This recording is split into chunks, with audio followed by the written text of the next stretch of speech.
Pour vivre ta puissance, incarne ton impuissance. Je sais, c'est contre-intuitif et on en parle dans cette vidéo. Bonjour, je suis Anne-Catherine, Anne-Catherine Pozza. Je guide les entrepreneurs et les dirigeants désireux d'atteindre l'excellence dans leur business, leurs relations et la créativité. Je les aide à débloquer ce qui les empêche de vivre cette réussite professionnelle, personnelle et sexuelle. Je t'invite à regarder dans les commentaires, tu trouveras la méthode que j'utilise depuis 20 ans et je t'invite à cliquer sur le formulaire pour me contacter. On parle de puissance. De quoi est-ce que je parle quand j'évoque cela? Pour moi, cette puissance, c'est cet état de certitude, cette sensation d'invincibilité, cette force d'action qui nous amène à être dans la discipline. Et ça se vit au travers du corps, un ressenti, que ce soit interne, ensuite ça va se rendre visible par nos gestes, par notre voix aussi. À quoi sert cette puissance?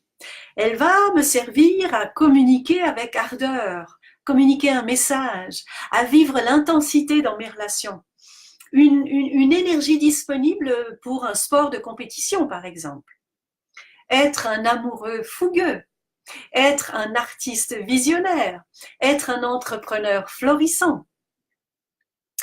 Alors, pourquoi est-ce que je dis pour vivre ta puissance, incarne ton impuissance? De quoi je parle quand je parle d'impuissance? L'impuissance, c'est cet état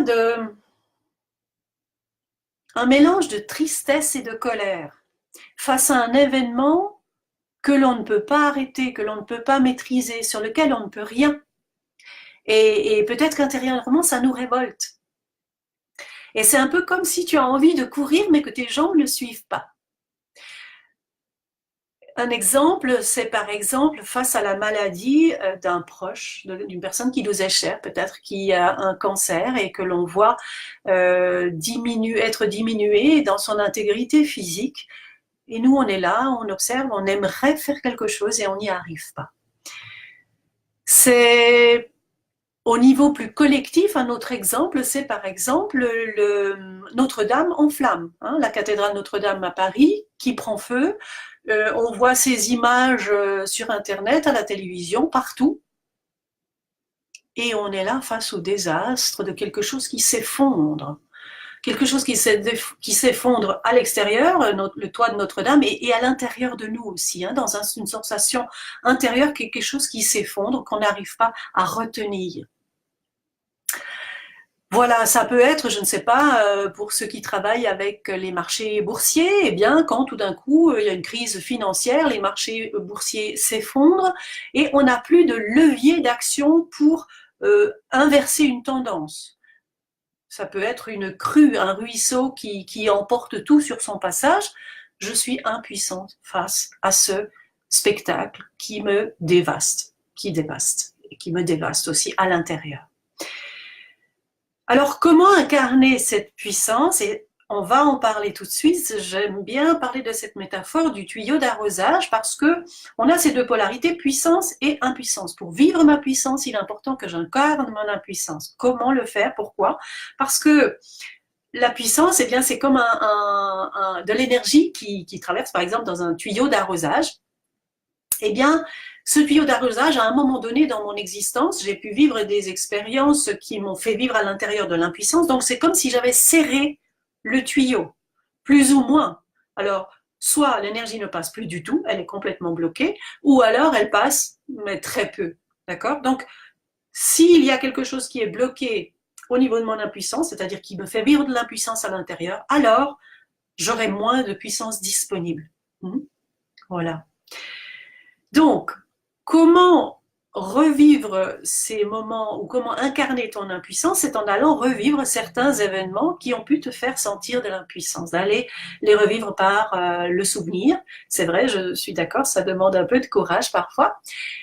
Alors d'abord, c'est de voir la situation, c'est d'en prendre conscience, hein, c'est d'être au clair là-dessus, c'est voilà, j'ai vécu ça et j'ai vécu de l'impuissance. Et puis ensuite, c'est de sentir, c'est-à-dire que ça va passer par le corps. Comment est-ce que je sens? Eh bien, pour certains, on aura besoin de fermer les yeux, d'aller juste se poser tranquillement, de respirer dedans. Ok, ça se passe où dans mon corps? Ok? Et ensuite, c'est d'accepter le fait que, ben oui, je traverse ça, je traverse cette expérience. Évidemment, on aura probablement, enfin peut-être moins l'intensité du vécu et au même temps, eh bien, ça va permettre effectivement de relâcher ce tuyau d'arrosage et que l'énergie de cette puissance puisse continuer à fluer vers toi.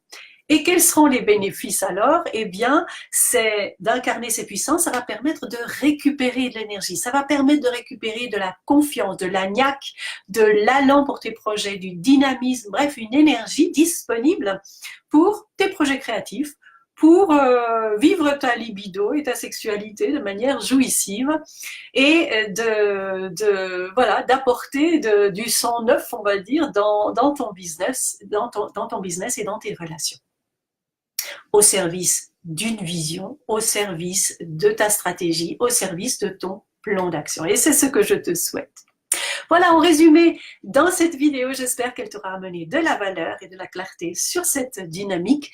Et donc, on a pu voir qu'est-ce que c'était que la puissance, à quoi elle sert, qu'est-ce que c'est que l'impuissance, comment est-ce qu'elle est vécue à l'intérieur, comment est-ce qu'on peut la libérer, l'incarner vraiment, et au service de quoi?